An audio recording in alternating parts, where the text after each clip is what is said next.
Hello hi friends, நான் உங்கள் சுகன்யா. நம்ம சேனலை இப்போ தான் ஃபர்ஸ்ட் டைம் பார்க்குறீங்களா? மறக்காமல் சப்ஸ்கிரைப் பண்ணிக்கோங்க, கூடவே பெல் பட்டன் ப்ரெஸ் பண்ணிக்கோங்க. இன்றைக்கி நம்ம ரொம்பவே எம்மியான எல்லாருக்கும் ஃபேவரட்டான எண்ணெய் கத்திரிக்காய் குழம்பு எப்படி செய்கிறதுன்னு வாங்க பார்க்கலாம். அதுக்கு ஒரு 10லேருந்து 15 பல் பூண்டு உரித்து எடுத்து வச்சுருக்கேன். ஒரு பெரிய வெங்காயம் பொடியாக கட் பண்ணி எடுத்துருக்கேன். கத்திரிக்காய் இந்த மாதிரி எக்ஸ் மாதிரி கட் பண்ணிக்கோங்க, தனித்தனியாக பிரிக்கக்கூடாது. எக்ஸ் மாதிரி கட் பண்ணிக்கணும், ஆனால் அது அந்த காம்போட அப்படியே இருக்கணும். நம்மளுக்கு கட் பண்ணிவிட்டு நம்ம தனியாக வைக்கக்கூடாது. தண்ணியில் உப்பு போட்டு கத்திரிக்காயை போட்டு வச்சிடணும். இப்போ நான் ஒரு பேனில் ஆயில் ஒரு 6 ஸ்பூன் ஆயில் கிட்ட ஆட் பண்ணியிருக்கேன். அதில் அப்படியே கடுகு ஆட் பண்ணிட்டேன். கடுகு வெடிக்கவும் வெங்காயம், பூண்டு, உளுத்தம்பருப்பு ஆட் பண்ணிட்டேன். இது கொஞ்சம் நல்லா ஃப்ரை பண்ணிக்கலாம். ரொம்பவே ஈஸி அண்ட் எம்மி, எல்லாருக்குமே இது ரொம்பவே பிடிக்கும்.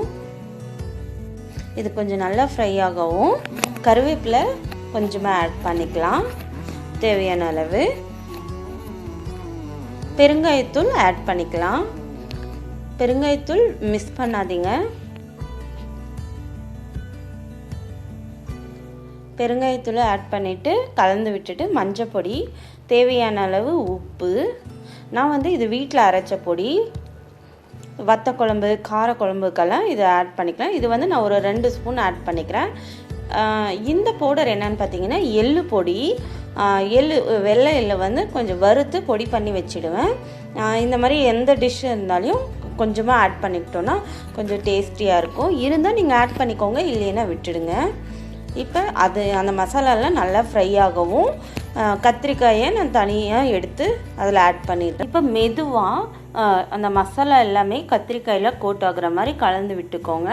கலந்து விட்டுட்டு ஒரு 5 மினிட்ஸ் க்ளோஸ் பண்ணி வச்சுடுங்க, லிட் போட்டு. 5 மினிட்ஸ்க்கு அப்புறமா ஓப்பன் பண்ணி பார்த்திங்கன்னா இந்த மாதிரி கலர் இருக்கும்.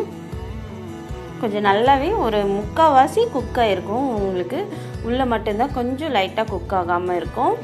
இப்போ நான் புளி தண்ணி கரைச்சி ஊற்றிடுறேன். புளி தண்ணி கரைச்சி ஊற்றின பின்னாடி வெல்லம் நான் கொஞ்சமாக ஆட் பண்ணிக்கிறேன். ஒரு பிஞ்சளவு வெல்லம் ஆட் பண்ணிங்கன்னா கொஞ்சம் நல்லா டேஸ்டியாக இருக்கும். இப்போ க்ளோஸ் பண்ணி ஒரு 10 மினிட்ஸ் குக் பண்ணோன்னா போதும். சிம்மில் வச்சு குக் பண்ணணும், ஃபுல் ஃப்ளேம் வைக்காதீங்க. அவ்வளோதான், நம்ம எண்ணெய் கத்திரிக்காய் குழம்பு ரெடி ஆகிடுச்சு.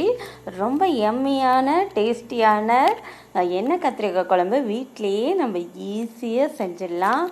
வெளியில் ஹோட்டலில் இல்லை எங்கேயாவது ஃபங்க்ஷனில் சாப்பிட்ற மாதிரியான டேஸ்ட் நம்ம வீட்டில் கிடைக்கும். இந்த மாதிரி செஞ்சு பார்த்திங்கன்னா சைடில் பார்த்திங்கன்னா எண்ணெய் தெரியுது பாருங்கள். இதுதான் கரெக்டான பதம். நம்ம ஸ்டவ் ஆஃப் பண்ணிடலாம். ரொம்ப அழகாக இருக்குது பாருங்கள். மறக்காமல் நீங்கள் ட்ரை பண்ணி பாருங்கள், உங்கள் ஃபீட்பேக் கொடுங்க. நம்ம சேனல் பிடிச்சிருந்தா லைக் பண்ணுங்கள், ஷேர் பண்ணுங்கள். தேங்க்யூ, பாய்.